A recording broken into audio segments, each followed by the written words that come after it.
Assalamualaikum warahmatullahi wabarakatuh. Waalaikumsalam warahmatullahi wabarakatuh. Bismillah, tawakkaltu ala Allah, la hawla wa la quwwata illa billah. Asyhadu an la ilaha illallah wa asyhadu anna Muhammadar Rasulullah. Allahumma salli ala sayyidina Muhammadin wa ala alihi wa sahabatihi ajma'in, ma ba'd. Hari ini judulnya itu Al-Jam'iyyatu Ma'allah.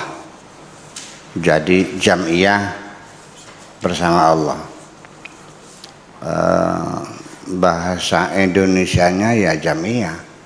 Jam'iyah Yasin, jam'iyah Kulhu, jam'iyah Hadiyu, jam'iyah Mimah gitu. Jadi mungkin maksudnya komunitas ya, tertentu yang dibuat untuk melakukan aktivitas kegiatan-kegiatan. Dibilang koperasi ya boleh, kalau ke ekonomi ya namanya koperasi, kalau ritual ya jamiyah, seperti itulah kira-kira. Saya mengalami kesulitan menerjemahkannya, jadi langsung saja saya terjemahkan menjadi bersama Tuhan gitu aja lah. Kebersamaan dengan Tuhan, atau bersama dengan Tuhan. Tuhan berkata kepada hambanya, ketika engkau berkumpul dengan selain aku, maka engkau akan berpisah dengan siapapun yang engkau kumpulkan. Berkumpullah bersamaku, nanti engkau berkumpul bersama semua perkumpulan. Lalu engkau akan mendengarkan apa saja yang dapat didengar. Kemudian engkau akan merangkum apa saja selain aku. Ketika itu engkau akan menjadi orang terpandang. Tidak ada yang dapat merangkum dirimu selain aku. Tidak ada orang yang dapat memberitahu tentang dirimu. Orang yang bersimpuh di hadapanku,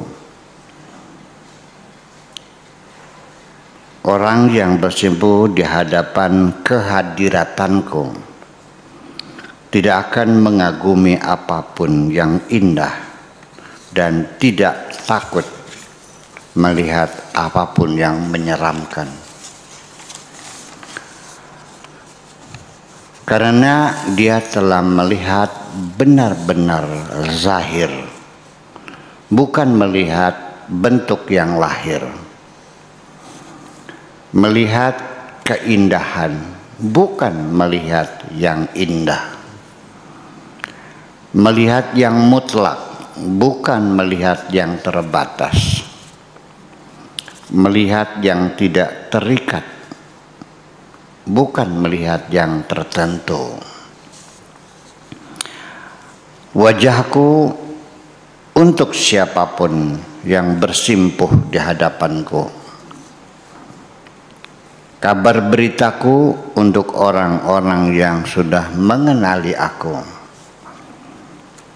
Bersucilah ketika engkau ingin bersimpuh di hadapanku. Apabila engkau tidak bersuci, maka pasti engkau akan kusingkirkan.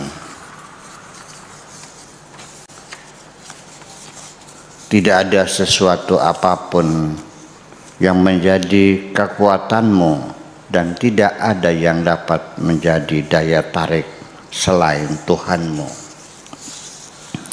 Ketika engkau sedang bersimpuh di hadapanku, lalu engkau melihat sesuatu selain aku, maka engkau akan kuusir. Itulah judul keberapa ini? Keempat ya. ya, al-jam'iyah ma'allah. Mari kita kaji teks aslinya. Yaqulullahu li'abdihi, Allah berkata kepada hambanya, idza ijtama'ta, ketika engkau berkumpul, bisiwaya, dengan selain aku, fatafarraqta majtamat atau fatafarraqta majtamata, maka engkau akan berpisah dengan apapun yang sudah engkau kumpulkan.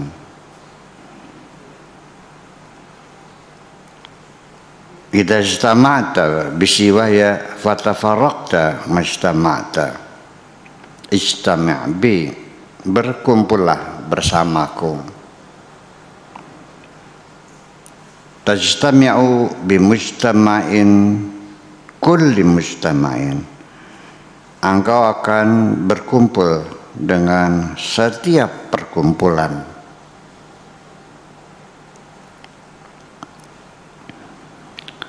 Perlu diyakini oleh kita bersama bahwa perkumpulan kita di sini sifatnya sementara. Ya, idza istama'ta bisiwaya tafarraqta, ya, majtama'at, maka engkau akan berpisah dengan apapun yang telah kau kumpulkan. Sekarang kita dengan Wamima TV berkumpul dengan keberkahan YouTube, ya, kita ngaji, kita kumpul bersama pagi sore siang malam bersama, bersukaria, ya, berbahagia bersama. Berapa? 35 tah? Iya, udah pulang duluan, baru kawin lagi. Jadi perkumpulan yang abadi adalah perkumpulan bersama Tuhan. Selain dengan Allah, semuanya akan berakhir dengan perpisahan juga. Kalau kita berkumpul dengan Allah, maka kita akan berkumpul dengan segala perkumpulan yang ada. Wa tastami'u bimustami'in kulli mustami'in. Wa tastami'u bimustami'in bikulli mustami'in bimustami'in kulli mustama'in, dan kau akan mendengar apapun yang bisa terdengar.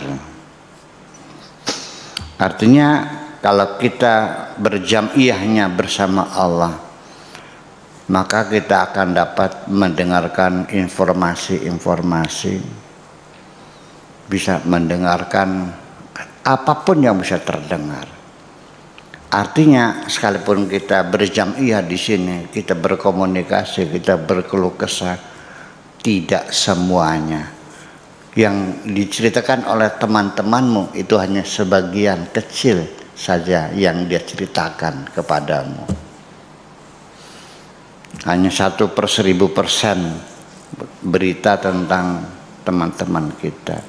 Buktinya Nana, dia darah tinggi, nggak pernah cerita kok sampai mati. Saya nggak tahu, betul nggak? Kok diem aja sih? Ya itulah. Pak Afkar kesulitan rumah tangganya pernah cerita sama saya, enggak kan? Iya, udah, ya udah, terima kasih lah, bagus begitulah, nggak usah cerita udah. Karena orang sendiri juga ketika akan memberitahukan kepada kita selektif. Kita akan berpikir ada manfaatnya enggak informasi yang saya sampaikan, ada untungnya enggak, ada yang tersinggung enggak, kan pilih. Atau asal ngomong aja gitu, masa bodoh, mau tersinggung silakan, mau itu ya enggak bisa dong. Orang yang berpikir logis kan mikir itu. Tapi kalau kita bertemu dengan Allah, berkumpul berjam'iyahan dengan Allah, maka kita mendapat informasi yang selengkapnya kok. Ya, karena apa? Ya Allah yang ngasih tahu. Iya, Allah yang ngasih tahu. Bahkan kadang-kadang secara logika banyak sekali kita dikasih tahu oleh Allah yang tidak mungkin orang itu bisa tahu. Ya, tapi kalau Allah berkehendak gimana? Iya, fatahwi siwaka fatukhbaru anhu. Nanti engkau akan bisa merangkum, engkau bisa ngemong semua orang selain kamu, akan menjadi tempat keluh kesah akhirnya, menjadi tokoh masyarakat, menjadi orang tua, menjadi orang pelindung, semua orang mengadu kepada kamu, kau sayangi semuanya. Iya. Fatukhbaru anhu, akhirnya kau banyak mendengar berita, banyak informasi. Bagaimanapun karena di sini setiap hari banyak tamu, ratusan tamu, mungkin ribuan tiap hari, maka di sini sumber informasi.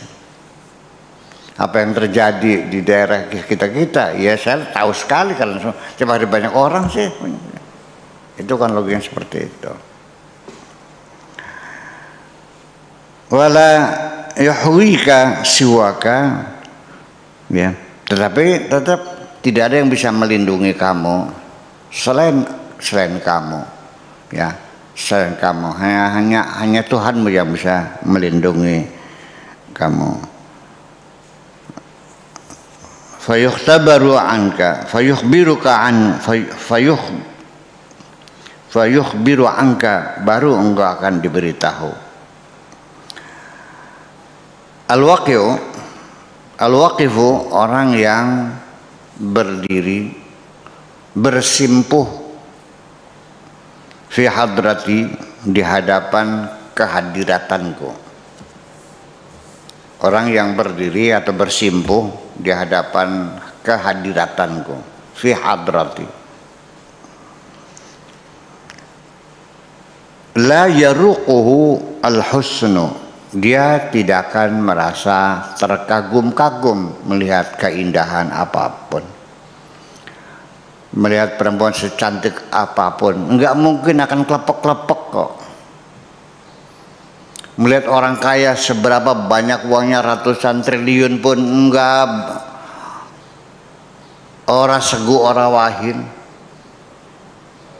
enggak gemetar kok, enggak kagum, enggak bangga. Ya udah. Oh, mobilnya berapa? Baby bandnya 30. Oh iya, mangga. Sawahnya 3.000 hektar, ya mangga terus semuanya. Apa saya harus hormat? Enggak ada urusan, ya udah aja. Rezekinya kamu, mudah-mudahan bermanfaat. Iya. Lihat perempuan seberapa cantik menggoda, enggak bakal tergoda. Enggak aja. Silakan bersolak secangnya apa aja, ya. Nah itu. Jadi tidak akan mudah tergoda dengan segala keindahan. Wala yaru'uhu ar-rau'u, dan juga tidak mungkin akan rasa takut melihat apapun yang menyeramkan. Sekalipun pistol sudah ditodongkan di depan kepalanya, sok silakan aja, nggak bakal mati sama. Yang bisa mati Allah aja kok. Sok tembak. Takut gitu dengerannya? Enggak.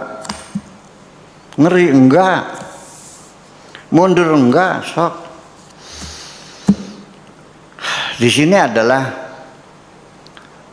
merupakan artinya ketika orang sudah kenal Allah, sudah bisa bersimpuh di hadapan kehadiran Tuhan, ya sudah tidak akan tergoda dengan keindahan, tidak akan merasa takut melihat ancaman. Takut gitu, dikiranya takut nggak makan, enggak, sok diambil semuanya, silakan, enggak. Ambil semuanya, sampai sandal bodol diambil, ambil semuanya. Aku pasti makan kok. Aku tahu Tuhanku kok. Iya, emangnya takut. Itu. Ya, warahmat. Li'annahu yarzahir lal mazahir. Karena orang yang sudah bisa melihat Tuhan, bisa mengenal Tuhan, sudah bersimpuh di hadapan Tuhan, dia sudah bisa melihat zahir, bukan mazahir. Dia bisa melihat yang benar-benar nyata, ya, bukan melihat kenyataan, bukan melihat fenomena, ya. Maksudnya apa? Ya, dia bisa melihat sesungguhnya yang zahir, yang pasti zahir itu apa? Ya Tuhan. Ini mah semuanya mazahir, hanya tampilan Tuhan. Gunung, lautan, manusia, binatang itu tampilan Tuhan. Yang hakikat zahirnya siapa? Ya Tuhan. Ya kenapa matamu tidak bisa melihat Tuhan? Ya saking dekatnya. Yarul jamala walaysal jamil. Karena dia sudah melihat keindahan, bukan melihat sesuatu yang indah. Kalau yang orang itu sudah melihat keindahan, ya semua yang dilihat indah semuanya, nggak ada yang jelek. Ya wajah kamu lucu-lucu semua. Iya. Kalau melihat keindahan, ya akan memilah-milah. Ini ganteng, ini jelek, ini sedang, ini tidak percuma. Ini lumayan lah gitu. Ini cantik jelita, ini jelek, ya enggak. Kalau hati kita sudah melihat Tuhan yang maha indah, melihat keindahan, maka semuanya menjadi indah. Yarul mutlaqa lal muqayyada. Dia melihat mutlak, bukan melihat muqayyad. Melihat mutlak, yang tidak terhingga, bukan yang terbatas. Yaral mujarrada walaysal muta'ayyan. Dia melihat yang mujarrad, bukan yang muta'ayyan. Melihat yang tidak terikat dengan apapun, yang tidak terbatas dengan apapun, yang mujarrad, yang tidak terbilang dengan hitungan apapun, yang tidak terikat dengan tempat dan waktu. Ya, bukan melihat muta'ayyan, sesuatu yang terikat, sesuatu yang terbatas. Wajhi lil waqifin. Wajahku untuk siapapun yang ingin bersimpuh di depan kehadiratanku. Mangga silakan. Engkau ingin melihat wajahku, silakan datanglah ke sini. Duduk yang rapi. Ya kan gitu. Tapi bersuci dulu gitu ya, kalau tak usir kamu nih. Ya, sucikan dulu hatimu itu. Wa akhbari lil arifina. Kemudian segala macam informasi, beritaku tentang aku, apapun tentang aku, iya, akan kusampaikan kepada orang yang sudah mengenal aku. Kalau nggak kenal mana mungkin. Kalau Ahmad mungkin nggak memberikan informasi kepada seorang yang tidak dikenal? Ya enggak. Tapi sekarang ada hak informasi katanya, informasi publik. Iya itu mah undang-undang. Tetap aja yang diberitakan juga yang normatif aja. Apa yang terjadi sungguhnya di dalam kementerian, di istana presiden, yang nggak bisa dong. Juru bicara juga akan menseleksi. Ya, itu yang disampaikan adalah yang konsumsi publik. Iya. Ya, yang sangat konfidensial ya nggak bisa didapat kecuali wartawan juga harus berjuang mati-matian mencari beritanya itu. Kan begitu. Paham gitu ya kira-kira. Tatahhar lil waqfah. Nah, bersucilah untuk menghadap Tuhan itu, untuk bersimpuh di hadapan Tuhan. Wa illa nafadtuka. Kalau tidak, ya kamu datang ke sini belepotan, telinganya masih kopokan, gudalnya masih tebal, matanya belekan, hidungnya masih umbelen, habis makan belum sikat gigi, habis kencing belum cebok, ya kuusir kamu ini. Artinya nggak usah kesinilah ketika engkau berlumuran dengan darah dan dosa itu. Ya bersih saja dulu. Oke. La yakun alaika sultan min syai'in. Engkau tidak bisa, apapun yang kau miliki tidak bisa membuat engkau punya kekuasaan. Kamu tidak bisa membangun kekuasaanmu, kekuatanmu dengan apapun. Wala jadhiba min siwan, dan juga kamu tidak punya daya tarik apapun selain aku. Mimma siwallah, selain Allah tidak ada yang bisa kau jadikan sesuatu yang punya daya pikat terhadap dirimu. Selain Allah engkau tidak bisa membangun kekuatan apapun. Engkau dalam posisimu yang tetap tidak punya apa-apa dan tidak bisa apa-apa semuanya. Fil waqfati, dalam keadaan bersimpuh di hadapanku, tara siwa, ketika engkau sedang bersimpuh di hadapanku, kemudian engkau melirik, melotot kepada selain aku, bimablaghin, yang berlebih-lebihan, jumlah siwa, ya. Fatukhraju anhu, sejak itu engkau akan terusir. Kamu dengan istrimu yang kau cintai bisa berdua, matamu pelarak-pelirik membuntuti perempuan-perempuan cantik yang seliweran di depannya, ditampar kamu. iya kan gitu. Artinya jangan sekali tergoda melihat selain istrimu gitu. Iya, sangat tersenyum sekali. Dan ketahuilah istrimu yang cemburunya, naudzubillah, Allah itu maha cemburu. Maka saya kita, ya. Assalamualaikum warahmatullahi wabarakatuh. Waalaikumsalam warahmatullahi wabarakatuh. Baik Sobat Hima TV dan Sobat Hima TV yang ada di studio atau di virtual saat ini, demikian kajian yang sudah dibacakan oleh Guru Mulia kita Buya Syakur Yasin MA, masuki episode yang ke-6 untuk Ramadan ke-7 1442 Hijriah dan atau di 19 April 2021. Hari ini kita telah sama-sama mengkaji tentang Jami'atu Ma'allah, kebersamaan dengan Allah. Dan tentu saja kita akan kaji lebih dalam lagi apa yang sudah disampaikan Buya pada kesempatan siang hari ini dengan melalui diskusi secara virtual dan atau juga secara langsung yang saat ini berada di studio. Langsung kita akan bergabung dengan Sobat Hima TV yang saat ini sudah berada di virtual untuk saya ajak untuk berdialog. Dan yang pertama ini saya akan coba bergabung dengan Pak Jojo terlebih dahulu ya. Pak Jojo, silakan dari Jakarta untuk kajian kita hari ini. Assalamualaikum Pak Jojo.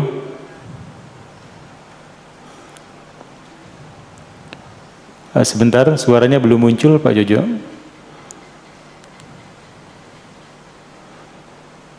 Belum muncul nih Pak Jojo suaranya.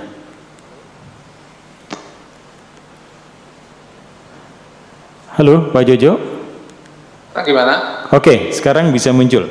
Silakan Pak Jojo untuk beberapa hal yang mau disampaikan ke Buya dari diskusi atau bahasan pada kesempatan siang hari ini. Silakan Pak Jojo. Baik, terima kasih Pak Akar. Assalamualaikum Buya Syakur. Waalaikumsalam warahmatullahi. Assalamualaikum buat teman-teman virtual yang hadir.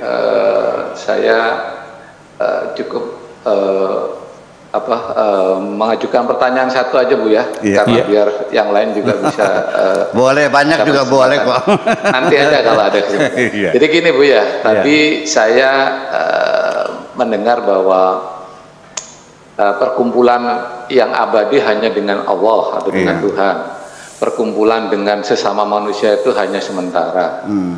Jadi gini pertanyaannya Bu ya, apakah waktunya untuk kembali ke Tuhan atau Allah ada kesempatan direvisi atau di amandemen Bu ya? Ini dikaitkan dengan kalau kita memberikan ucapan selamat ulang tahun, biasanya kan ada semoga panjang umur. Emangnya umur bisa dipanjangkan?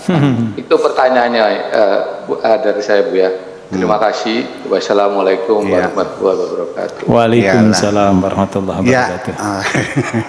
Ya, paham lah. Artinya begini, bukan di amandemen, bukan direvisi, bukan di cancel atau di delay, ya. Dimansuh. Kalau pesawat kan delay, ya, delay 3 jam gitu karena cuaca buruk. Nah, saya kira ketentuan Tuhan itu tidak bisa direvisi, tidak bisa di cancel, tidak bisa di delay.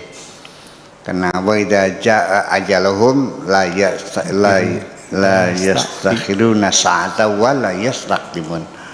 Ajal itu kalau sudah datang ya tidak bisa dimajukan sekejap pun dan tidak bisa ditunda sekejap pun. Saat itu bukan 1 jam ya, sekejap.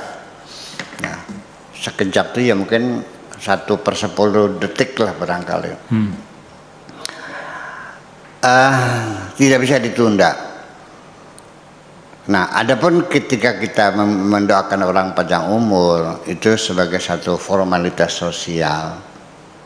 Memang kita disuruh oleh Allah untuk saling mendoakan kebaikan-kebaikan kepada sesama. Seorang sahabat, persahabatan yang baik itu adalah bersama dalam suka dan duka, betul. Kalau teman kita sedang susah, kita ikut berduka, kita datang, kita nanya, what can I do for you? Apa yang bisa saya bantu? Kang Kaji, saya ini kan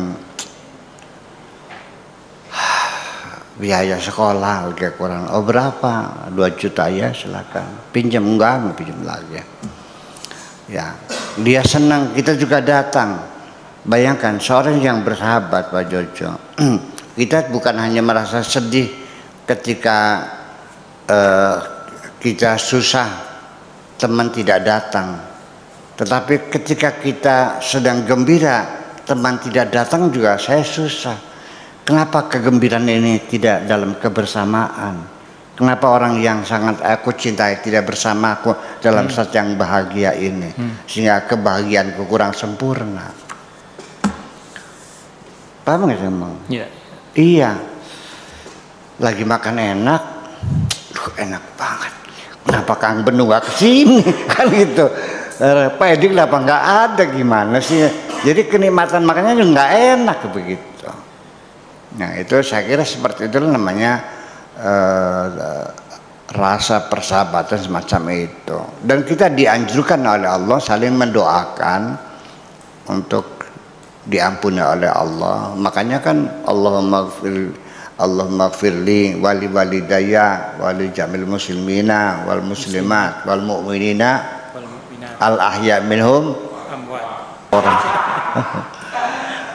Tiap hari al ahya wal itu, tapi kenapa matamu menjadi merah ketika temanmu naik pangkat?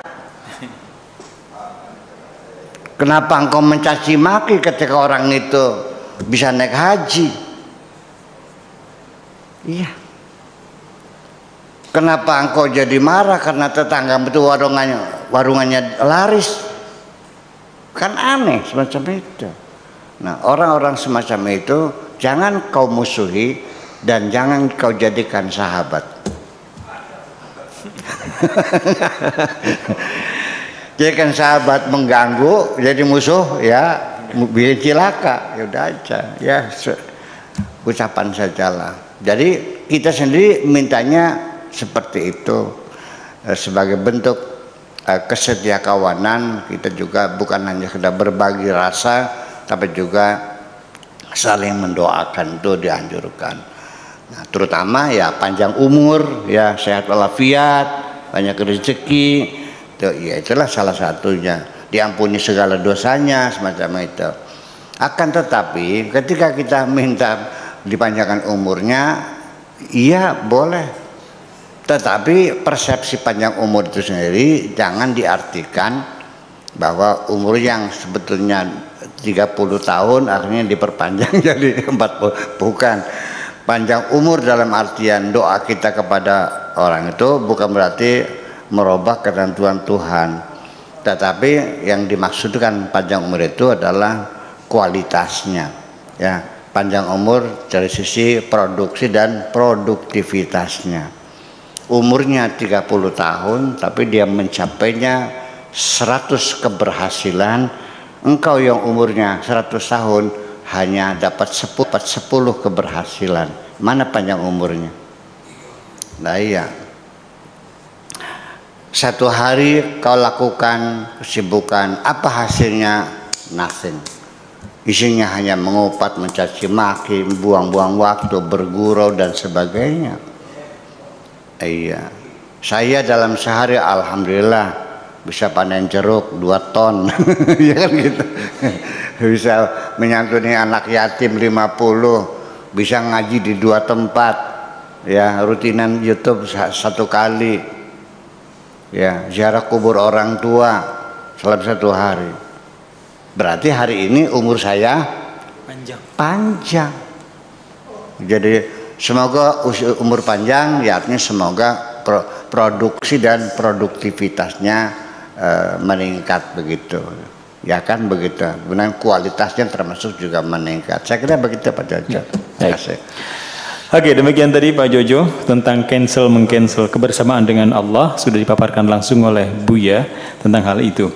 Dan baik, kita masih ke virtual saat ini, dan di virtual saya juga sudah melihat Kang MB Nur nih. Rupanya dari tadi sudah sangat memperhatikan sekali apa yang disampaikan oleh Buya pada hari ini. Silakan Kang MB Nur untuk apa yang mau disampaikan pada kali ini. Silakan. Terima kasih Kang Akhtar. Ya. Assalamualaikum warahmatullahi wabarakatuh, Buya. Pak Mbit. Nggih. Oh iya, nggih, mangga. Terima kasih teman-teman jamaah pengajian Buya Syakur. Setelah tadi menyimak penjelasan tentang usia dan dikaitkan dengan masalah kebersamaan bersama Allah, saya ingin bertanya Buya, apakah ada semacam persyaratan untuk mendaftar menjadi anggota perkumpulannya Allah? Kemudian apakah ada tingkatan-tingkatannya, dan apakah mengikuti sebuah tarekat itu bagian dari jalan menuju kebersamaan? Demikian Bu. Ya. Terima kasih. Baik. Ya. Iya. Tentunya ada, tetapi yang akan saya tegaskan di awal dulu, persyaratan itu tidak menyangkut tentang keilmuan. Tidak menyangkut karena turunan, anaknya kiai, anaknya ajengan, anaknya pangeran sultan, enggak. Kebangsawanan enggak ada urusan. Juga tidak ada kaitannya dengan materi orang kaya. Termasuk usia harus enggak juga. Sekalipun memang pada umumnya kemapanan spiritual itu kan setelah umur 40 tahun ke atas. Ya, kalau masa puber sulit ya. Apalagi baru umur 25, 30 ya masih goyang. Ya memang ya. Tapi tidak menjadi persyaratan usia itu. Nggak ada urusan. Nah, satu persyaratan yang diinformasikan dari judul Al-Jam'iyatum Allah sini, yaitu tatahhar. Bersucilah kamu. Ya habis kencing ya cebok, habis berak ya cebok, habis makan ya sikat gigi, kan begitu. Kopok ya dibersihkan, korong dibersihkan, belek dibersihkan, iya. Ketek juga sama mesti dibersihkan kan. Jadi dalam keadaan suci lahir dan batin, itu saja persyaratannya. Karena Allah Maha Suci, Allah tidak menerima siapapun yang dalam keadaan penuh dosa, penuh najis itu semuanya.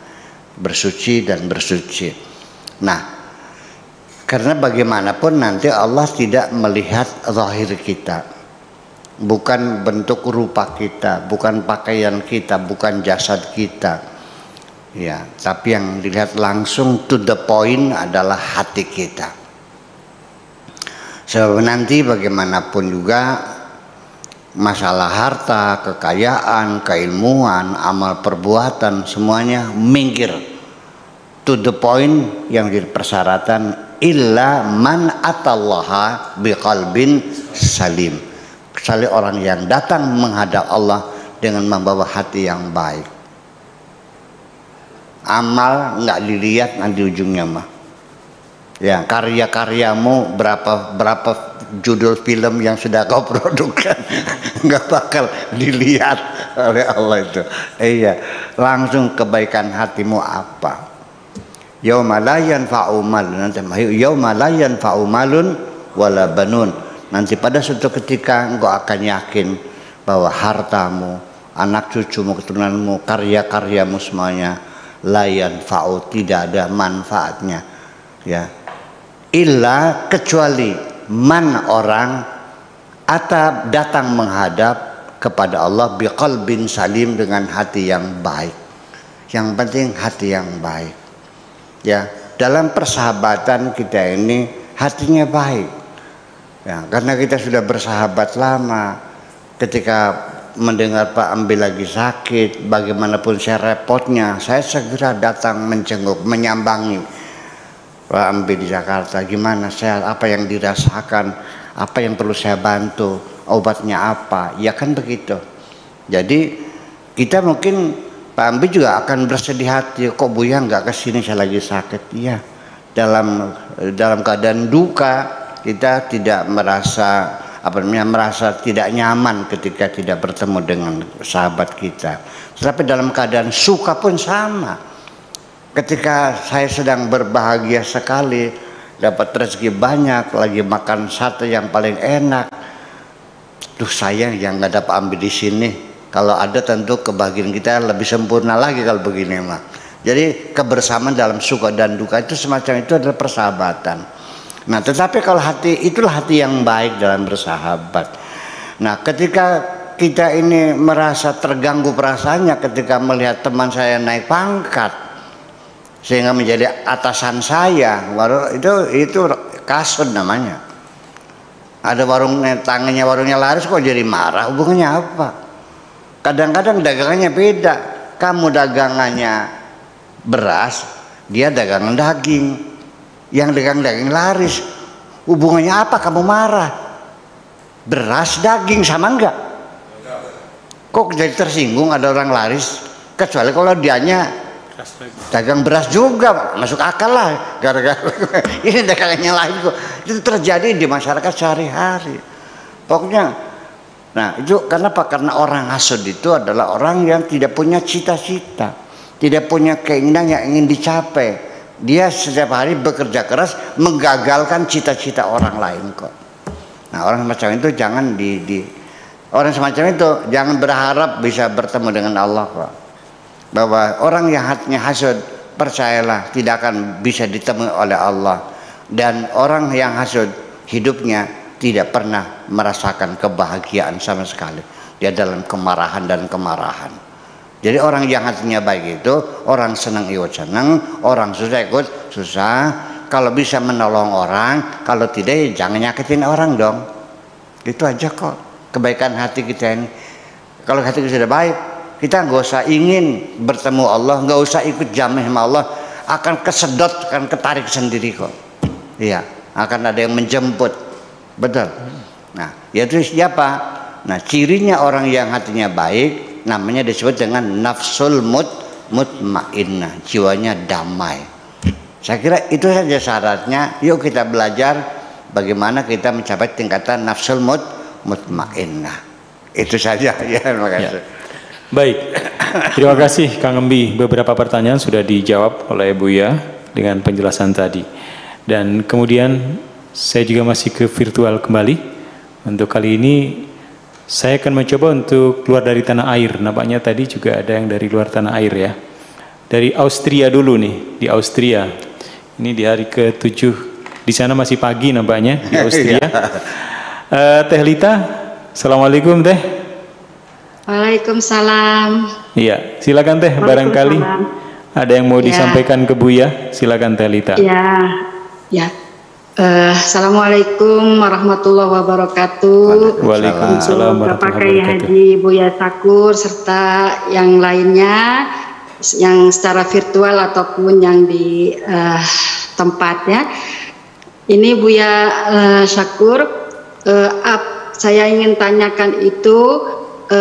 Apakah kebersamaan kita dengan Allah itu hanya sebatas kita ketika sedang beribadah. Tadi juga dikatakan oleh Buya yang bersuci, yang mempunyai untuk beribadah ataupun kita menghadap Allah gitu, itu pasti Allah bersama kita. Apakah hanya dengan sebatas kita beribadah ritual seperti sholat, atau seperti kita di majlis-majlis taklim, atau seperti kita seperti ini, itu Allah ada bersama kita, namun kita di luar ritual itu semua, misalnya kita sedang di pasar atau sedang ke supermarket ataupun sedang bersama teman, namun hati kita selalu berzikir atau berwirid mengingat Allah, apakah itu Allah juga akan hadir bersama kita? Kehadiran Allah itu ada di setiap kita, meskipun kita di luar ibadah kitanya itu, Pak Kiai. Itu saja yang saya ingin tanyakan, Pak Kiai Haji. Baik. Terima kasih Teh. Terima kasih. Waalaikumsalam. Tidak ada jaminan bahwa kita semakin rajin melakukan seremoni-seremoni, ibadah-ibadah ritual, berzikir, sholat malam dan sebagainya, akan membawa kita kepada kebersamaan dengan Allah. Saya melihat sendiri kok bahwa ritual-ritual yang dilakukan di tengah-tengah masyarakat, saya melihat tidak berkualitas kok. Iya. Secara syariatnya saja, umpamanya Allah mengatakan ketika kamu sholat, bacaannya jangan terlalu keras, jangan terlalu pelan, ya, wala tajar bi sholatika wala tukhafit biha wabtaghi baina dzalika sabila. Jangan pelan sekali, jangan keras sekali. Pakai speaker lagi ya. Bismillahirrahmanirrahim. Kok kedengaran tujuh tangga? Memangnya Allah budeg? Itu sudah melanggar. Kita puasa disuruh siam, nawaitu sauma. Ya, kutiba alaikumus siamu. Suruh siam, tapi kitanya niatnya saum. Kata Allahnya wa atimus siyama ilal laili, sempurnakanlah puasa sampai malam, sampai langit sudah gelap gulita. Ternyata begitu Allahu Akbar langsung mondalan korma, namanya takjil. Itu ya banyak sekali.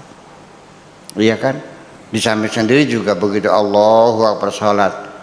Apa kamu merasa dekat dengan Tuhan? Miskin, sakit, mengerang-erang kesakitan, lalu kita datang dengan hati yang terharu, ya, kita bawa dia ke rumah sakit, kita biayain.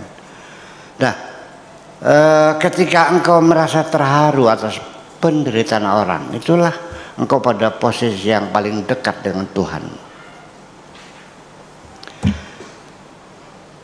Jadi artinya bahwa tidak mesti ritual, bahkan saya mendekati ibadah sosial, berbuat kebaikan kepada sesama, itu lebih efektif mendekatkan diri kita kepada Tuhan, karena real yang menderitanya di hadapan kita. Yang sedang dapat rezeki itu teman kita, bisa kita lihat, Allah Pak Rahmat sudah bisa beli mobil baby bandnya, ya Allah bukan main. Ikut sana saya pegang-pegang lampunya, ini berapa? Ini Buya saya beli 3 miliar, ya Allah hebat, mudah-mudahan bisa bermanfaat. Saya ikut berbahagia. Ketika saya ikut berbahagia atas kebahagiaanmu, saya juga merasa dekat dengan Tuhan. Kalau saya dendam melihat Anda bahagia, saya jahat namanya. Ketika Anda lagi susah kemudian saya tidak peduli, juga saya jahat. Nah, Sekalipun saya tidak menolong, tapi karena dananya nggak ada, tapi hanya saya bersedih hati, saya baik kok. Mau nolong nggak bisa, sama-sama melaratnya. Iya, paling-paling yang ngubungin PD gak ada artos tuh, 2 juta, sok nganjuk lah deh. Iya, nanti baramat lagi sakit. Iya, zamannya apa? Nggak ada, ini deh HP saja jaminannya. Saya jaminkan gitu kan. Itu kan kebaikan. Bayangkan. Jadi artinya mendekatkan diri satu dengan kebaikan sosial. Dengan tidak menyepelekan ritual ya. Saya tidak menyepelekan ya. Bisa juga, tapi kan yang berkualitas. Kebanyakan orang sholat berkualitas enggak sih?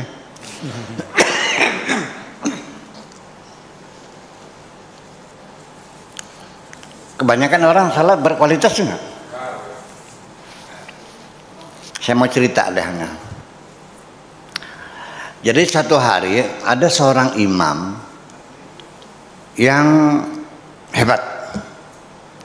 Dia berdakwah, ya, mengajak orang sholat berjamaah. Bacaannya ya bagus, tajwidnya bagus, orangnya pinter ya, udah kiai lah. Jadi dia mengajak orang berjamaah itu bukan hanya sekedar mulut ya, tapi dengan perbuatan. Ya door to door, dari rumah ke rumah ngajak berjamaah itu. Pahalanya 27 kali lipat berjamaah itu, ya kan gitu. Jamaahnya masjid penuh setiap hari itu. Bukan hanya maghrib saja ya, sampai subuh juga banyak yang berjamaah. Penyakit yang masjid kan begitu ya. Paling banyak ke maghrib ya. Kalau subuh kan 3 orang. Iya. Nah, sehingga hampir satu desa banyak yang berjamaah sholatnya. Ternyata ada rumah yang dekat masjid itu tidak pernah berjamaah. Didatangi lagi jamaah 27 kali lipat pahalanya. Iya, insya Allah lain kali ya. Nggak datang juga. Akhirnya si imam ini marah. Sampai keluar ancaman, kalau kamu tinggal di samping masjid, tidak pernah menginjakkan kaki ke masjid, tidak berjamaah, sebaiknya pindah, jangan di sini tinggalnya. Nah, itu. Nanti tak beli rumah kamu. Ya kan, jangan memalukan kita. Masa dekat masjid nggak berjamaah. Gitu.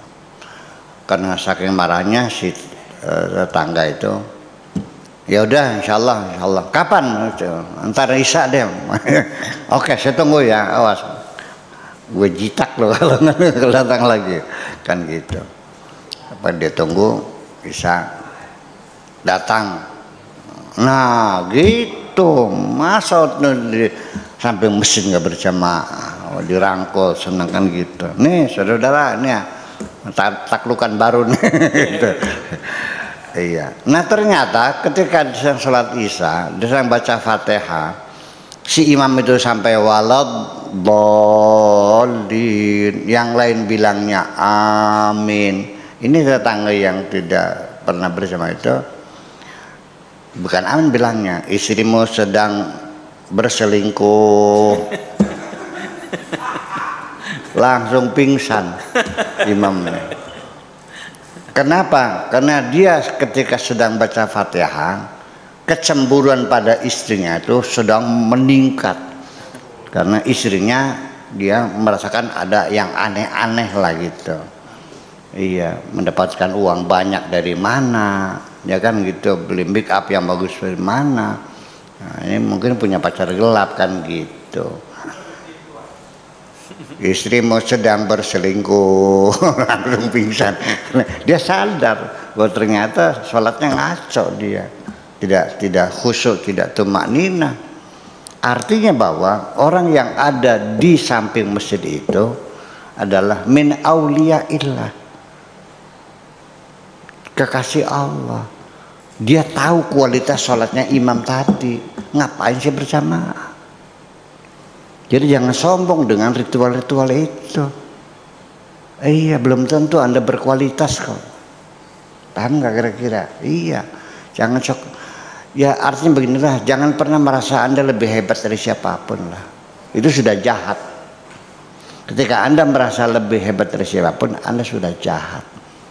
Nah itu, jadi artinya kesimpulan pertanyaan tadi, mendekatkan diri pada Tuhan, jalurnya banyak sekali. Dengan meningkatkan ritual-ritual yang berkualitas, atau dua, dengan berbuat kebaikan-kebaikan kepada sesama, kesalehan sosial.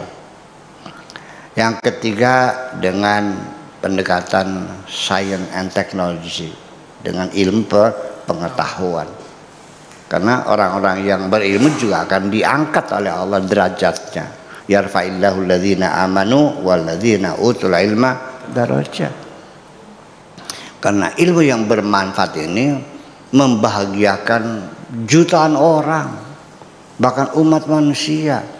Kayak apa kesalehannya orang menemukan listrik? Siapa namanya? Edison. Siapa namanya? Thomas Alva Edison. Bayangkan berapa pahalanya. Ya, dulu kita kalau malam sudah nggak ada pengajian, nggak ada, sepi tidur, nggak ada lampu.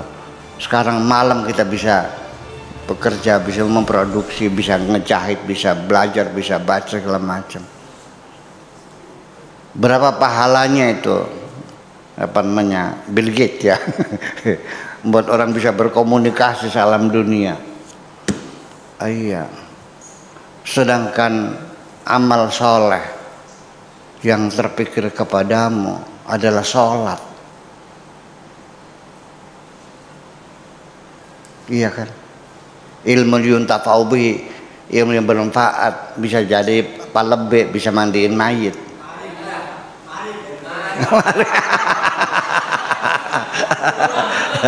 Jangan tersinggung nih. Iya itu juga bermanfaat. Tapi kan levelnya kan sedesa, ya kan sedesa. Ini yang bisa bikin listrik sealam dunia kok, betul gak? Yang bisa bikin apa YouTube ini sealam dunia. Semacam itu, yang menemukan, oh ya banyak sekali, itu namanya keilmuan, itu juga sama. Nah, jalur keilmuan ini oleh umat Islam yang jarang ditempuh.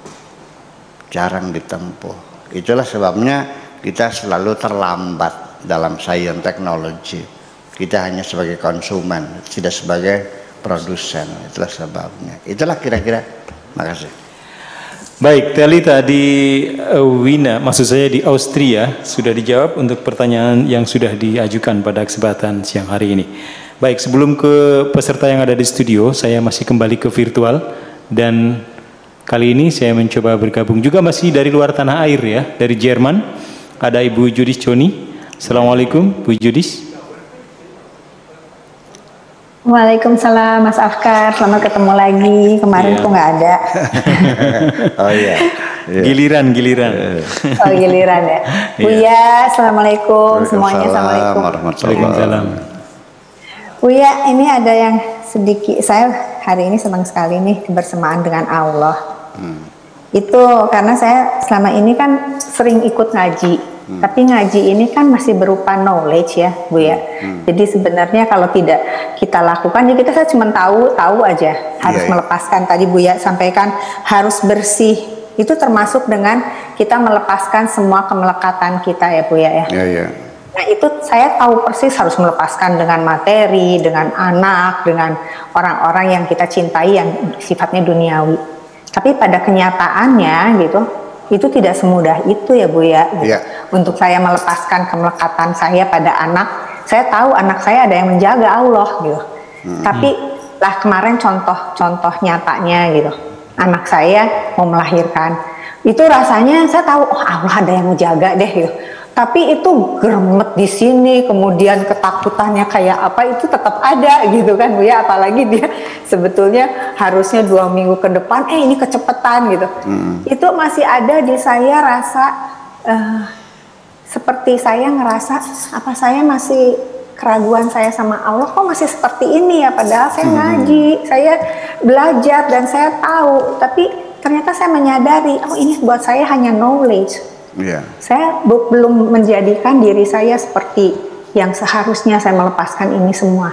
Nah, saya mau minta saran dari Buya, bagaimana caranya untuk saya mencapai kebersamaan dengan Allah dan saya mempunyai benar-benar nafsu yang mutmainah gitu untuk betul-betul saya menjalankan ini lebih tentram, lebih damai gitu loh Buya. Hanya itu aja. Terima kasih Buya, terima kasih Mas Afgan. Iya, terima kasih Ibu Yudis Joni. Silahkan Buya. Iya, target saya pribadi, target saya dalam kebersamaan dengan Tuhan itu tidak mesti saya harus sebagai komandannya, sebagai jenderalnya, saya tidak kesana targetnya. Yang penting asal kita bisa bergabung lah dengan orang-orang yang soleh itu. Makanya kan doa saya mengatakan wa adkhilni birahmatika fi ibadika salihin. Gabungkanlah aku dalam kebersamaan dengan orang-orang yang soleh. Gak mesti saya jadi jenderalnya. Ya, yang penting asal ikut terbawa lah. Jadi koperanya gimana? Nggak apa-apa, Pak. Nggak apa-apa jadi koperah juga.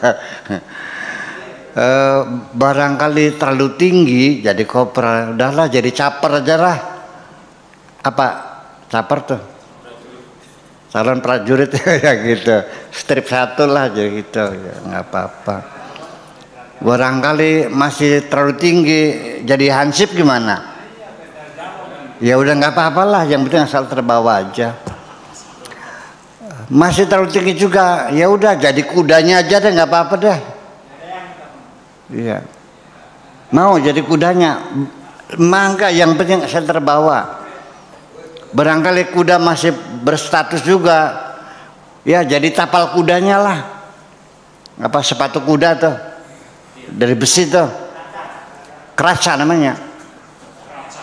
Keracak ya, ya keracak itu tapal kuda biasa itu sebagai simbol di mobil-mobil di Eropa kan sebagai apa namanya keracak kuda itu.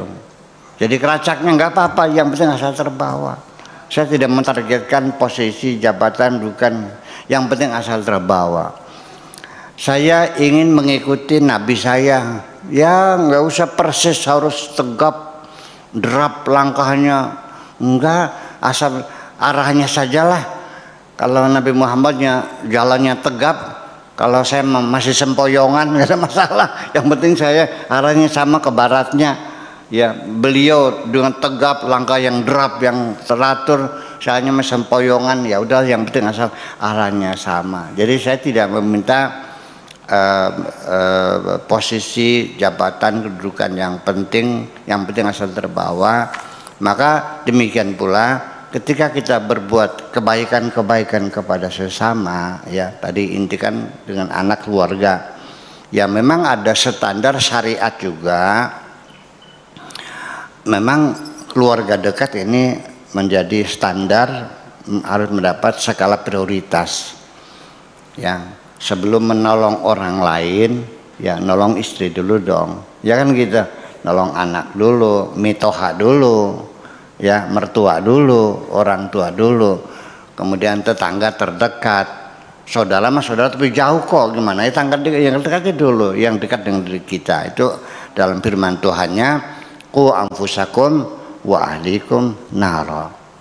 Ya, jagalah dirimu dan keluargamu. Wa ahlikum, ya, bukan wa ahalakum. Ini saya kecewa tuh, ada di YouTube yang sudah betul Pak Dudung Abdullah itu, Pangdam Jaya tuh, ya kan, ngedalil ku anfusakum wa ahlikum, disalahin wa ahlakum, nongol lagi ku anfusakum wa ahlikum, terus lep hilang lagi, muncul lagi orang yang menegurnya wa ahlakum, kan gimana lagi, wa ahlikum bukan wa ahlakum, karena ku anfusakum dia nggak baca Qurannya, dikiranya bahwa harfu atfin mata kepada anfusakum, jadi wa ahlakum dengannya begitu. Pernah lihat nggak itu? Pernah lihat ya? Ya iya, kan memalukan itu. Orang bener disalahin, iya kamu yang salah malah isunya itu. Nah itu, kalau saya mah pingsan kalau saya itu. Itu. Tapi ya saya sebelum saya pingsan, saya sudah berusaha untuk tidak menyalah-nyalahkan siapapun. Nah, jadi begitu Bu Judis, bahwa yang penting kita mulai sajalah dengan satu langkah saja dulu, kebaikan hati kita ini. Ya kita mulai. Jadi jangan beralasan saya nggak bisa dermawan karena hidup saya pas-pasan. Kamu bisa dermawan dengan apa yang kau miliki. Belajarlah dermawan sekarang sebelum engkau kaya. Belum tentu setelah kaya engkau dermawan. Betul nggak? Semakin kaya semakin medit kok. Iya. Semakin rakus. Sekarang bisa nggak sodako 1 juta? Ya tergaduh 1 juta mah. Ya udah dah 500 ribu boro-boro. 100.000 nggak bisa. 50.000 nggak punya.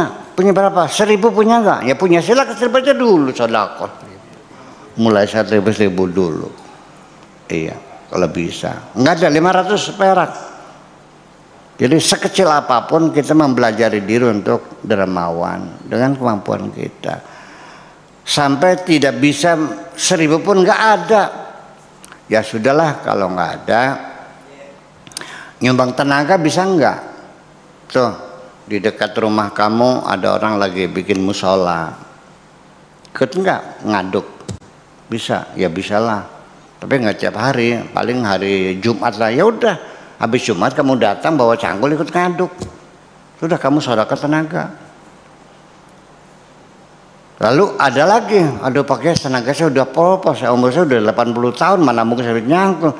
Ya udah kalau nggak bisa tenaga, ya cobalah dengan suaranya kan enak. Sok selawatan, bawa seser. Pinggir jalan, Allahumma sholli, dapat duit juga.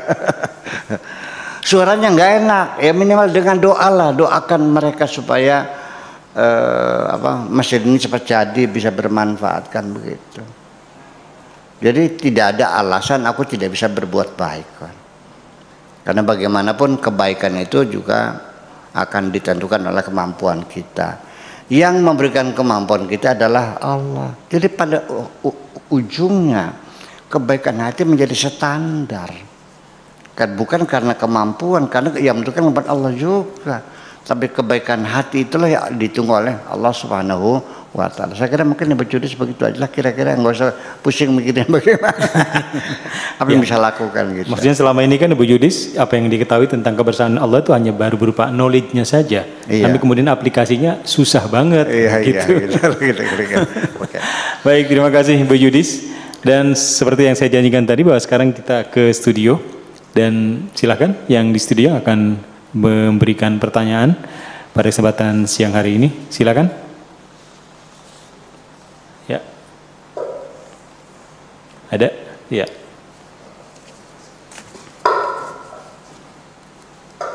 Assalamualaikum warahmatullahi wabarakatuh. Waalaikumsalam warahmatullahi wabarakatuh. Pada umumnya orang ketika sedang bersama-sama orang lain, misalnya saya dengan 10 orang atau 20 orang. Pada ketika sedang bersama 10 orang atau 20 orang, sadar sesungguhnya bahwa saya dijaga oleh Allah. Teman-teman saya juga dijaga oleh Allah, diberi pada saat yang bersamaan ya dijaga, ya diberi rezeki, ya diberi perlindungan, diberi segala-gala. Begitu pula ketika sedang sendirian. Pada saat bersama dengan orang lain, ia dijaga oleh Allah, diberi rezeki oleh Allah, diberi perlindungan oleh Allah. Begitu pula ketika sedang sendirian. Persoalannya ketika sedang sendirian dan berada di tempat yang sungil, merindingnya itu tak tongol, merindingnya. Meremang, bulu kamanya meremang. Iya, meremang. Padahal tadinya ketika sadar maunya sih, maunya sadar. Iya aja. Angger bae tongol gini. Nah, itu ya, bagaimana bisa seperti itu? Padahal sadar. Demikian, terima kasih. Iya. Iya, Mang Im pertanyaannya bagus sekali. Saya menjawabnya yang agak sulit. memang pada akhirnya atau hakikatnya kebersamaan dengan Allah itu adalah kesadaran kita. Sebab hakikatnya kita sadar atau tidak sadar bahwa kita selalu bersama dengan Allah. Di dalam surat Al-Kahfi itu diinformasikan, wa ma min najwa thalathatin illa huwa rabi'uhum. Tidak ada satu perkumpulan yang terdiri dari 3 orang kecuali nyatanya berempat. Yang keempat adalah Tuhanmu. Wa ma min arba'atin illa huwa khamisuhum. Wa ma min khamsatin illa huwa sadisuhum. Ketika ada orang berkumpul 4 orang, tidak 4 orang tetapi 5, yang kelima adalah Tuhanmu. Ketika engkau berkumpul 5 orang, tidak, kamu berenam, yang keenam adalah Tuhanmu. Jadi hakikatnya kita selalu bersama Allah. Engkau sadar atau tidak sadar. Jadi yang dimaksudkan kita ingin bersama Allah sebetulnya adalah bukan kebersamaannya, tetapi kesadaran kita bahwa kita selalu bersama Allah. Itu yang dipersoalkan. Ya bagaimana? Ya jadi lagunya Ebit kan bagus, tapi ada satu dia bilang itu terserah yang di sana, terserah yang di sana. Memang Tuhan di sana atau di sini? Kalau Allah selalu bersama kita, berarti di sana apa di sini? Jadi terserah yang di sini. Nanti kalau bilang yang di sini nanti dibunuh lagi. Saksi jenar ya lebih sulit ya. Jadi kita kadang-kadang para sufi itu kadang-kadang yang bikin repot tuh para fuqaha akhirnya. Para ahli hukum tuh yang bikin repot nih. Iya, dalil aja, perang dalil. Iya. Iyalah, ya seperti itulah kira-kira. Ya, saya juga masih saja dimusuhi aja sama para ahli fikih itu. Sampai tentang sholat Jumat dipertanyakan. Ya udahlah. Jadi artinya begini.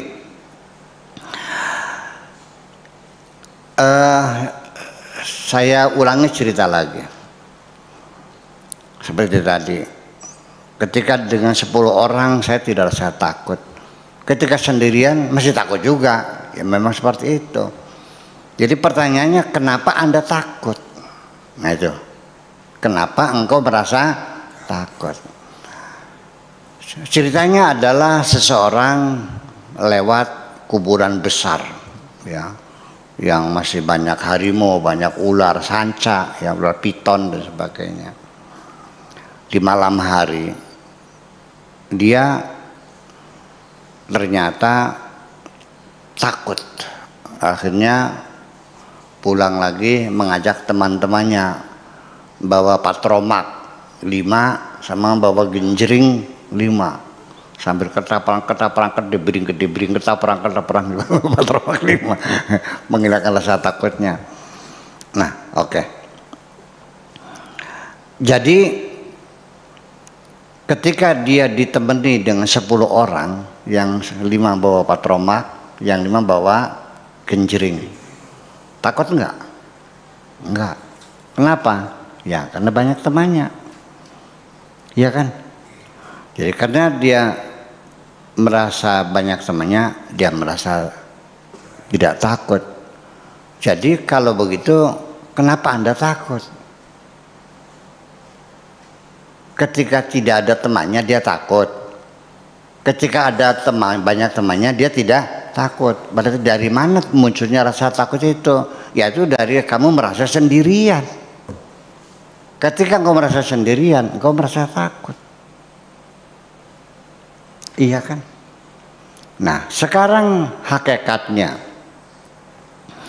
andaikan 10 orang itu menemani untuk mengusir rasa takutnya Oke, dia takut. Umpamanya benar-benar ada harimau datang. Wow.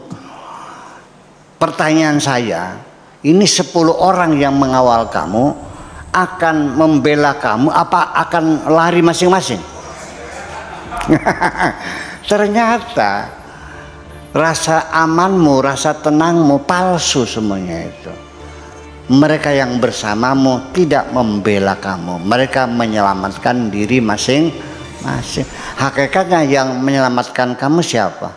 Allah juga. Jadi percuma engkau mengandalkan orang, kenapa tidak mengandalkan Allah saja? Berarti ketika engkau merasa takut di mana saja dan kapan saja adalah sebabnya karena kamu merasa sendirian.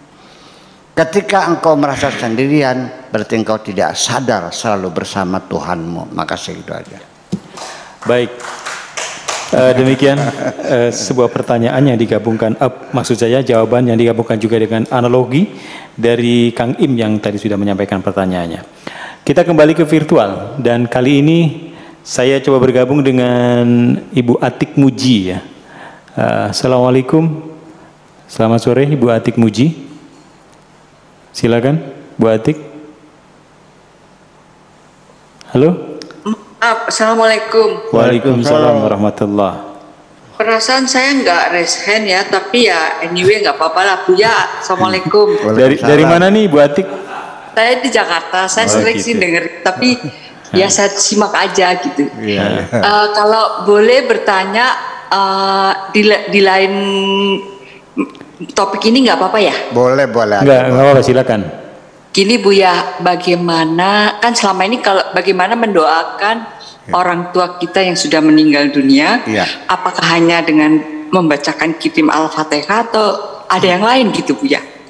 Nuhun Bu ya, Assalamualaikum. Waalaikumsalam warahmatullahi wabarakatuh. Mendoakan orang tua itu tidak semata-mata hanya kirim Fatihah. Silakan berdoa. Tidak mesti Fatihah. Pakai bahasa Jawa aja boleh. Do Gusti muga-muga gitu kan. Ya, engkau ampuni orang tua kami. Iya. Nah, itu salah satunya. Jadi mendoakan orang tua itu artinya banyak berbagai macam cara.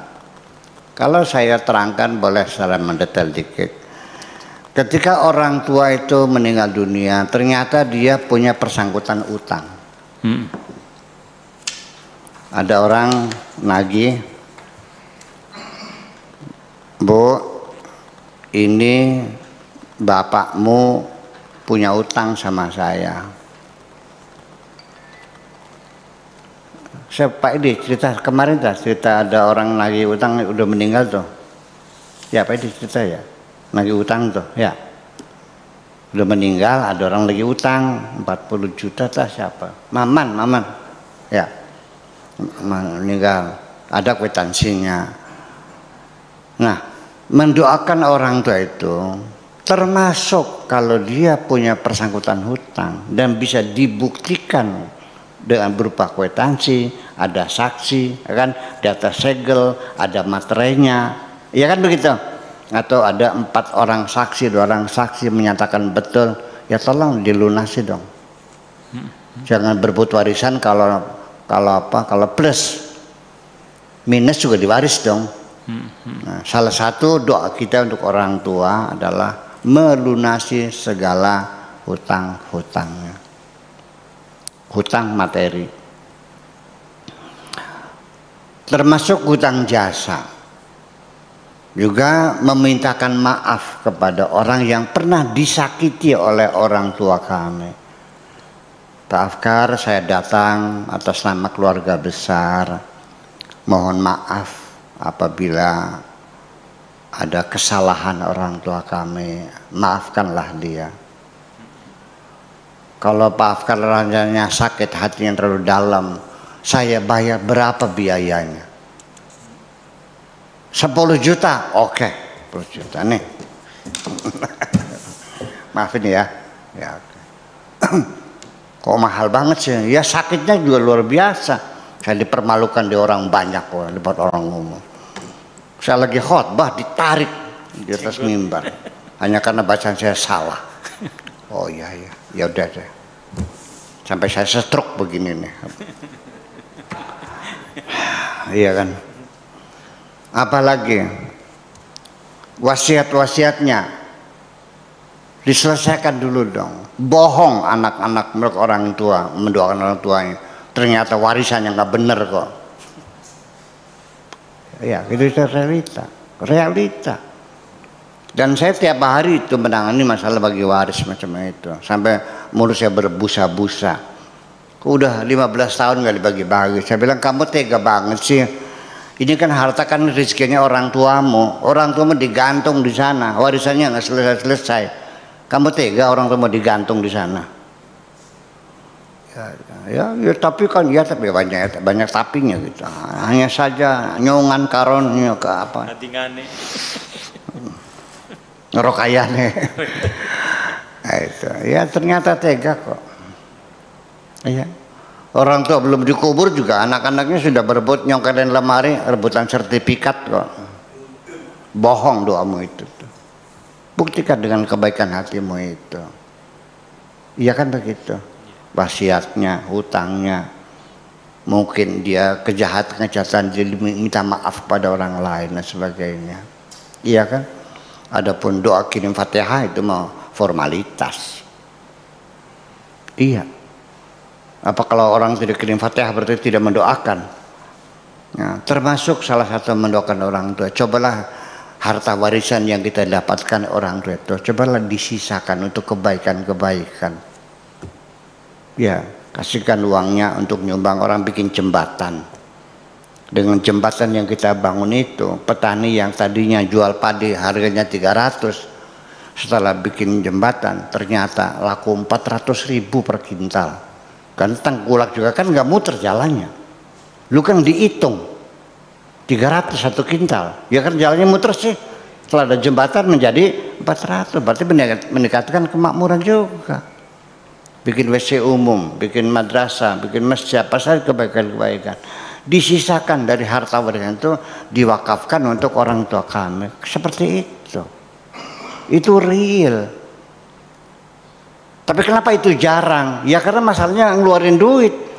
Kalau kirim Fatihah kan nggak ngeluarin duit persoalannya. Gratis, murah meriah. Begitulah kira-kira. Baik, ya demikian Ibu Atik, barangkali beberapa hal yang bisa diterima secara logis apa yang disampaikan Buya tentang bagaimana mendoakan orang tua. Kita masih menyisakan waktu kurang lebih 15 menit ke depan dan saya rasa masih kita buka sesi satu lagi pertanyaan dan kali ini saya mencoba bergabung dengan Pak Julius Agus. Kelihatannya kalau sudah live sudah raise hand ini. Silakan untuk Pak Julius Agus. Assalamualaikum warahmatullahi wabarakatuh, Buya. Waalaikumsalam warahmatullahi wabarakatuh. Pak Afkar, sehat ya, Buya, sehat? Ya, alhamdulillah. Baik, setelah saya simak sangat bagus sekali ceramah kita, topiknya hari ini bahwa untuk menjadi ataupun bersatu dengan Allah, jamiatul komunitasnya Allah, kita harus bersuci, ya kan? Syaratnya harus bersuci, tingkatkan ibadah kita, pendekatan sains dan teknologi, lalu ibadah sosial yang efektif, ya kan Pak? Iya. Nah, ini betul sekali Buya, itu saya setuju sekali dan belum pernah saya dengar ini. Namun ada ininya Buya, ini kaitannya dengan cetak biru, blueprint yang awalnya kita waktu diciptakan itu kan kita sudah ada blueprintnya dari Allah ya kan, DNA kita itu. Nah ini hubungannya apa? Apakah kita bisa merubah apa tadi ini kan nanti kan semuanya ini muaranya kan takdir ya. Nah ini hubungannya bagaimana Buya? Itu aja Buya. Mohon maaf kalau saya masih kurang pengetahuannya. Assalamualaikum warahmatullahi wabarakatuh. Waalaikumsalam warahmatullahi wabarakatuh.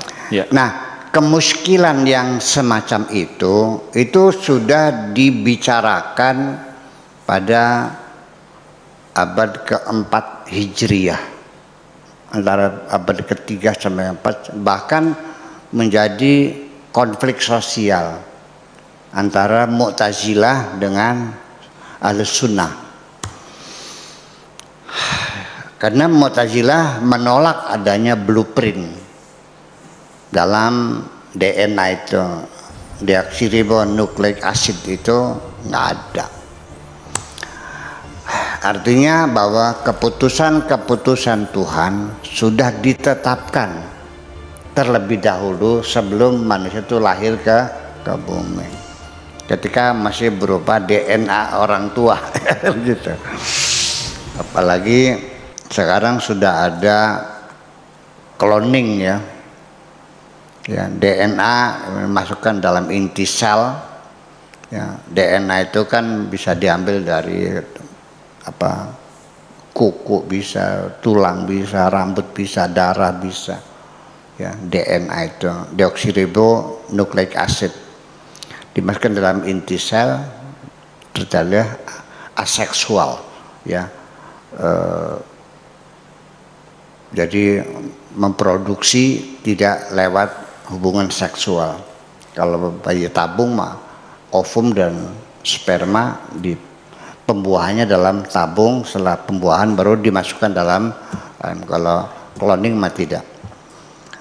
Nah, di situ dalam DNA itu sebagai satu blueprint manusia diciptakan sudah terkonfirmasi dalam bentuk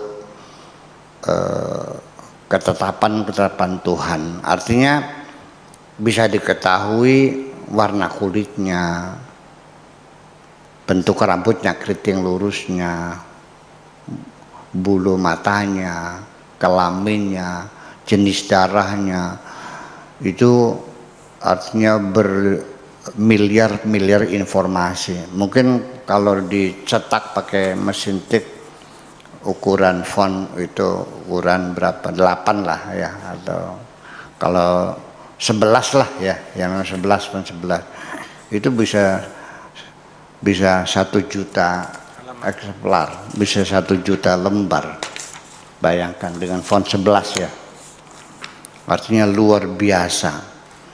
Sehingga dan itu ada garis turunannya, termasuk di dalamnya nasib kaya dan miskinnya, pinter dan bodohnya, kan ada otaknya, itu bakatnya, seniman, hobinya apa, sudah ada semuanya itu dan tidak bisa dibohongi. Kiswinar itu betul anaknya Mario. Setelah tes DNA, kenapa nggak dari dulu ya? Kenapa dari dulu? Nah, kan? Kenapa bisa ketahui ada bakat-bakat segala macam. Sekalipun bentuk wajahnya tidak sama ya, tapi DNA membuktikan. Nah, lalu jadi bagaimana gitu? Kata orang Mu'tazilah pada abad keempat Hijriah, di mana keadilan Tuhan? Nah, ini mungkin kan situ pertanyaannya kan. Kalau orang sudah ditentukan kafirnya, ditentukan masuk nerakanya, ditentukan bodohnya, ditentukan cacatnya, ditentukan semuanya, lalu untuk apa Allah menyuruh kita beriman? Untuk apa Allah menyuruh kita berusaha, bekerja keras kalau kita sudah tentukan bakal jadi miskin?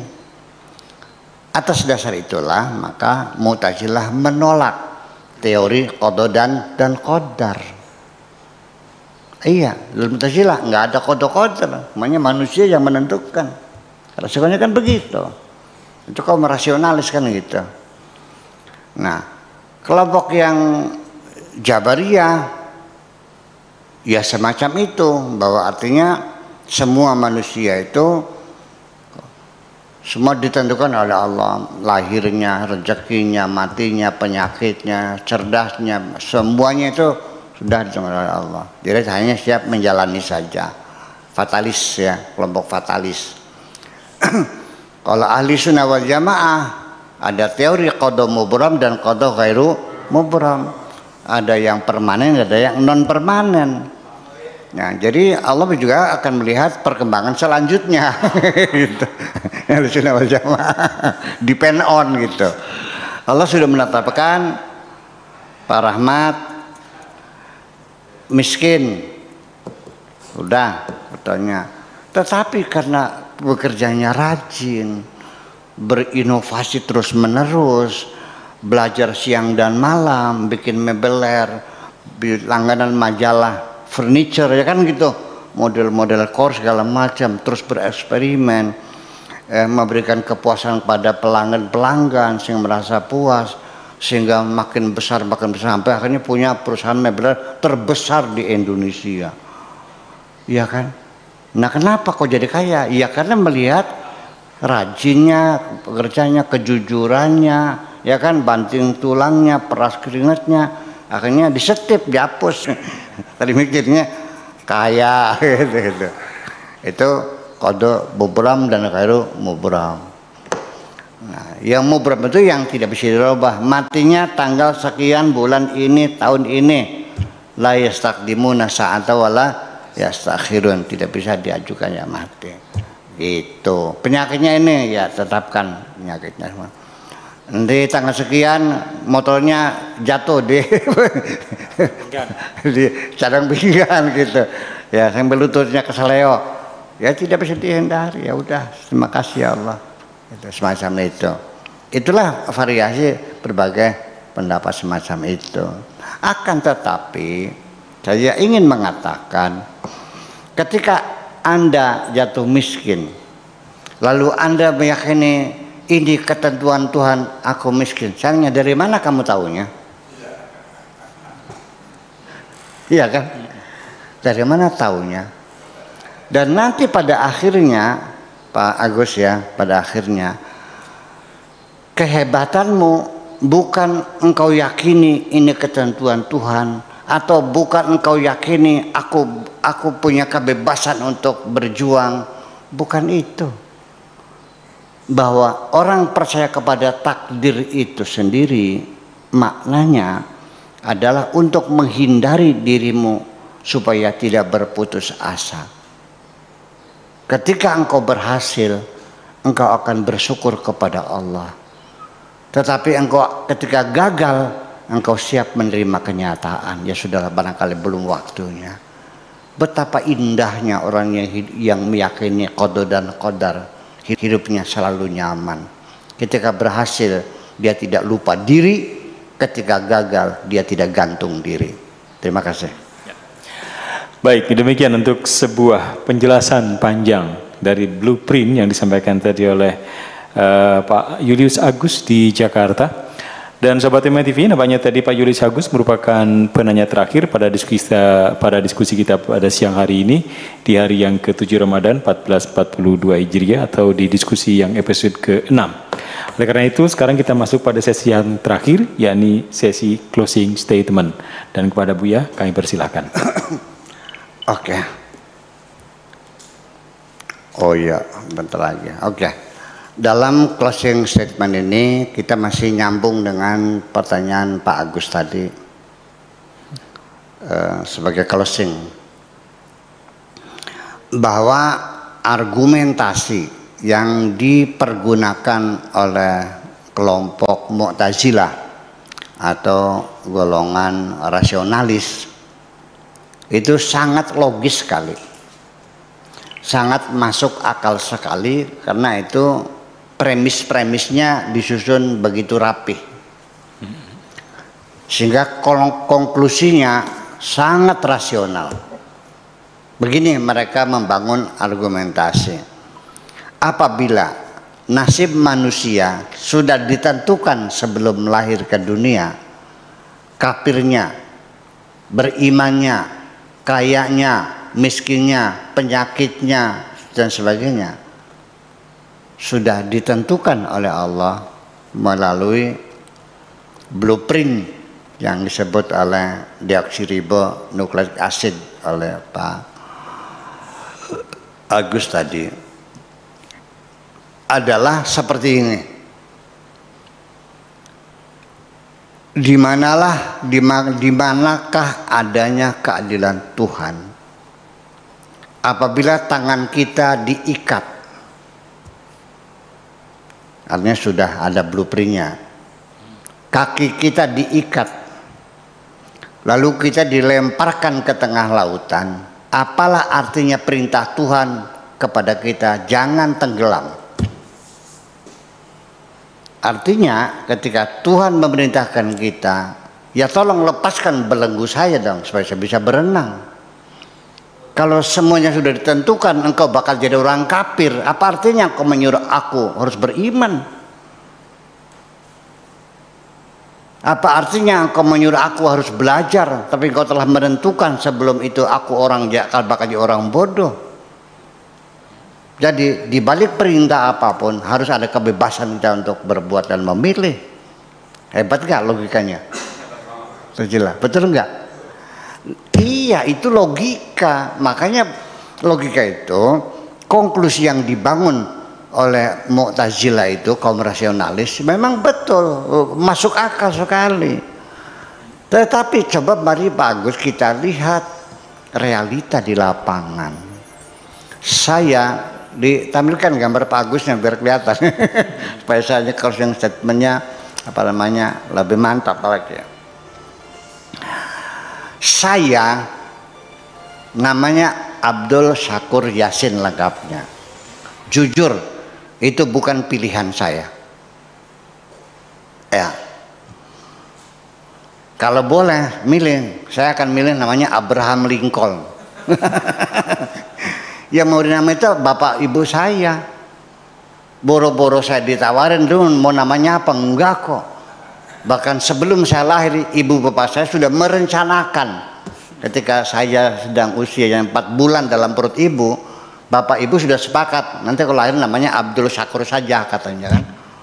Melibatkan saya enggak? Enggak, itu realita satu. Saya terlahir di desa Kertasmaya, di pasar, ya, Bapak Simpang, rumahnya orang Tionghoa itu. Bapak saya di penjara karena masalah itu apa DI dulu tuh.